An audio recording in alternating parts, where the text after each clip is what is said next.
అధ్యక్ష, గతంలో డిఎస్సీలు ఎందుకు నిలబడలేదంటే కోర్టు చాలా స్పష్టంగా వర్టికల్ అండ్ హారిజాంటల్ రిజర్వేషన్ చేయాలి అని చాలా స్పష్టంగా చెప్పింది. దానికి తగిన జడ్జిమెంట్లు కూడా ఉన్నాయి. ఫస్ట్ టైం అధ్యక్ష, నాకు తెలిసినంత వరకు భారతదేశ చరిత్రలో వర్టికల్ హారిజాంటల్ రిజర్వేషన్స్ డిఎస్సీలో నిర్వహించిన ఏకైక ప్రభుత్వం ఎన్డీఏ ప్రభుత్వం అధ్యక్ష. పక్కడబందిగా నిర్వహించింది. 10th point grievance redressal mechanism ఎలా ఏర్పాటు చేసాం గౌరవ సభ్యులు కూడా చెప్తా. మళ్ళీ ఫైనల్ సెలక్షన్స్ అపాయింట్మెంట్స్ ఎలా జరిగింది, లాస్ట్ వచ్చేగల కోర్ట్ కేసెస్ పెండింగ్ కేసెస్ ఎన్ని ఉన్నాయి, ఎన్ని క్లియర్ అయింది కూడా గౌరవ సభ్యులకు నేను తెలియజేస్తాం జరుగుతుంది అధ్యక్ష. అధ్యక్ష, మీరు చూస్తే టెట్ నోటిఫికేషన్కి వచ్చేగల అధ్యక్ష, ఇది చాలా స్పష్టంగా national council for teacher education guidelines ఇచ్చింది అధ్యక్ష.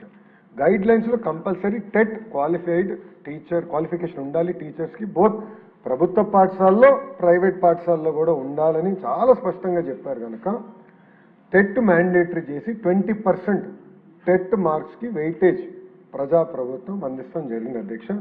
అధ్యక్ష, ఒక టెట్కే మీరు చూస్తే అధ్యక్ష 3,68,661 మంది అప్లై చేస్తే క్వాలిఫై అయింది 1,87,256 మంది క్వాలిఫై కూడా అవుతాం జరిగింది అధ్యక్ష. టెట్ కూడా మొత్తం పారదర్శకంగా టీసీఎస్ అయాన్ ద్వారా నిర్వహిస్తాం జరిగింది అధ్యక్ష. అంతేకాదు అధ్యక్ష, ఇప్పుడు కూడా ఈ డిఎస్సి కూడా ఈ సంవత్సరం చేయబోయే డిఎస్సి కూడా టెట్ పూర్తి చేశాం అధ్యక్ష. టీసీఎస్ అయాన్ ద్వారా టెట్ పూర్తి చేశాం, పారదర్శకంగా చేశాం అధ్యక్ష. ఎక్కడ ఎలాంటి టెక్నికల్ ప్రాబ్లం లేకుండా, ఎక్కడ ఎలాంటి లోటుపాటు లేకుండా పకడ్బందీగా టెట్ నోటిఫికేషన్ మనం నిర్వహిస్తాం జరిగింది అధ్యక్ష. ఎందుకు లోకేష్ అనే వ్యక్తి రాజీనామా చేయాల్సిన అవసరం ఉంది? ఎడ్యుకేషన్ మంత్రిగా ఉన్నాడు కాబట్టి. ఎందుకు సిబిఐ ఎంక్వైరీ అవసరం ఉంది ఈ సబ్జెక్ట్ మీద అన్న వివరాలు ఒకసారి వెళ్దాం. పాయింట్ నెంబర్ 1 క్లుప్తంగా పాయింట్ల ప్రకారమే పోదాం, క్లుప్తంగా చెప్తాను పాయింట్ల ప్రకారమే. పాయింట్ నెంబర్ 1, డిఎస్సి పరీక్షల ప్రశ్నల తయారీ. డిఎస్సి పరీక్షల ప్రశ్నల తయారీ ఒక అంశం, పరీక్ష నిర్వహణ అన్నది రెండో అంశం. ఈ రెండు కూడా ఒకే అధికారి చేతిలో పెట్టినట్టు లోకేష్ స్వయంగా అసెంబ్లీలోనే యాక్సెప్ట్ చేయడమే కాకుండా తప్పేముంది అంటూ దబాయించినాడు. తప్పేముంది అని అంటూ ఏకంగా దబాయించినాడు. డిఎస్సి పరీక్షలకు అవసరమైన ప్రశ్నల తయారీ అనేది ఎస్సీఈఆర్టీ డైరెక్టర్ బాధ్యత. ప్రశ్నల తయారీ అనేది ఎస్సీఈఆర్టీ డైరెక్టర్ బాధ్యత. డిఎస్సి పరీక్షను నిర్వహించే బాధ్యత డిఎస్సి కన్వీనర్ది. ఈ రెండు ఒకే వ్యక్తికి ద్వారా జరిపిస్తే పారదర్శకతకు పాతర వేసినట్టు అవుతుంది, లీకేజీకి స్వయంగా ద్వారాలు తెరిచినట్టు అవుతుంది. అంటే పరీక్ష ప్రశ్నల తయారీకి ఒకంతోనే చేయిస్తూ ఉన్నారు, పరీక్ష నిర్వహణ చేసే కార్యక్రమం కూడా సేమ్ వ్యక్తితోనే చేస్తూ ఉన్నారు. ఏపీడిఎస్సి నియామకాల చరిత్రలోని ఏపీడిఎస్సి నియామకాల చరిత్రలోనే ఏపీపీఎస్సి నియామకాల చరిత్రలోనే ఈ రెండు బాధ్యతలు ఎప్పుడూ కూడా ఒకే వ్యక్తికి అప్పగించిన చరిత్ర ఆంధ్ర రాష్ట్రంలో ఇంతవరకు ఎప్పుడూ లేదు.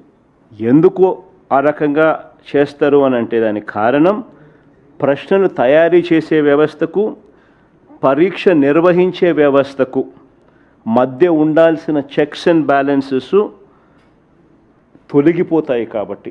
మొట్టమొదటిసారిగా ఆంధ్ర చరిత్రలో ఎప్పుడూ జరగంది ఇక్కడ ఈ రాష్ట్రంలో ఈయన ఎడ్యుకేషన్ మంత్రిగా ఉంటూ దీన్ని జరిగించినాడు.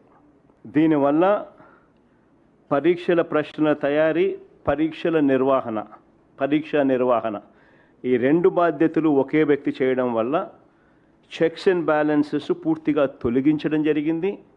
దీనివల్ల స్కామ్కు మొట్టమొదటగా బీజం పడడం జరిగింది. అందుకే సిబిఐ ఎంక్వైరీ అన్నది అడగడం జరుగుతూ ఉంది. ఒకే వ్యక్తి చేతిలో ఈ బాధ్యతలు ఎందుకు పెట్టారు, ఇలా చేసినందువలన చెక్స్ అండ్ బ్యాలెన్సెస్ లేకుండా పోయి లీకేజీకు ద్వారాలు తెరిచినారు కాబట్టి. పాయింట్ నెంబర్ 2, రెండో పాయింట్, డిఎస్సి ప్రశ్న పత్రాలు తయారు చేసే విభాగంలో ఉన్న అవుట్సోర్సింగ్ ఉద్యోగి నవీన్కు ఫస్ట్ ర్యాంక్ రావడం వాస్తవమేనని అసెంబ్లీ సాక్షిగా మరోసారి తండ్రి కొడుకులు ఇద్దరు ఒప్పుకున్నారు, అబ్బా కొడుకులు ఇద్దరు ఒప్పుకున్నారు. ఒకసారి ప్లే చేయండి అమ్మా ఒకసారి. ఫస్ట్ మెరిట్ లిస్ట్ చూపించండి. ఫస్ట్ ఇది నవీన్కు ఫస్ట్ ర్యాంక్ వచ్చిన నవీన్కు సంబంధించిన మెరిట్ లిస్టు. నెంబర్ 1 ర్యాంక్లో నవీన్ అక్కడ కనిపిస్తున్నారు చూడండి, ఫస్ట్ ర్యాంకు. ఇదే నవీన్కు మళ్ళీ మెరిట్ లిస్ట్ మార్చేసి నవీన్ పేరు తీసేసిన సెకండ్ మెరిట్ లిస్ట్ ఒకసారి చూపించండి.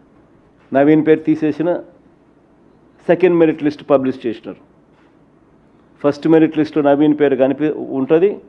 వెంటనే నవీన్ తప్పించే కార్యక్రమం చేసి నవీన్ పేరు తీసేసి నవీన్ పేరు లేకుండా సెకండ్ మెరిట్ లిస్ట్ రిలీజ్ చేసినారు. అబ్బా కొడుకులు ఇద్దరు కూడా తనకు ఫస్ట్ ర్యాంక్ వచ్చిందని అసెంబ్లీ సాక్షిగా ఇద్దరు ఒప్పుకున్నారు. ఆయన ఫస్ట్ ర్యాంక్ వచ్చిందని ఇద్దరు అబ్బా కొడుకులు ఇద్దరు అసెంబ్లీ సాక్షిగా ఇద్దరు ఒప్పుకున్నారు కూడా. మరి నేను అడుగుతాను, మన ఫస్ట్ ర్యాంక్ వచ్చిన ఈ నవీన్కు ఉద్యోగం ఎందుకు ఇవ్వలేదు? ఫస్ట్ ర్యాంక్ వచ్చిన ఈ నవీన్కు ఉద్యోగం ఎందుకు ఇవ్వలేదు? ఫస్ట్ మెరిట్ లిస్ట్లో నవీన్ పేరు ఉంది, ఆ తర్వాత మళ్ళీ దీన్ని మార్చి నవీన్ పేరు తీసేసి సెకండ్ మెరిట్ లిస్ట్లో నవీన్ పేరు లేకుండా సెకండ్ మెరిట్ లిస్ట్ ఎందుకు రిలీజ్ చేసినారు? చంద్రబాబు నాయుడు గారు ఆయన కొడుకు ఏమంటారు? అబ్బా కొడుకులు ఇద్దరు నవీన్కి ఎందుకు ఉద్యోగం ఇవ్వలేదు అని అంటే ఏమంటారు? సర్టిఫికెట్ల వెరిఫికేషన్కు నవీన్ రాలేదు కాబట్టి ఉద్యోగం ఇవ్వలేదట. అదే కదా విన్నారు మీరు ఎంతగా? అదే కదా మీరు అంతా విన్నారు కూడా. సర్టిఫికెట్ల వెరిఫికేషన్కు రాకపోతే ఎవరికైనా ఉద్యోగం ఎట్టిస్తాము, రాలేదు కాబట్టి ఇవ్వలేదంట. మరి ఇదే వాస్తవం అయితే మరి నవీన్ అనే క్యాండిడేట్ కోర్టుకు ఎందుకు పోయినాడు? మరి ఇదే వాస్తవం అయితే నవీన్ అనే వ్యక్తి కోర్టుకు ఎందుకు పోయినాడు?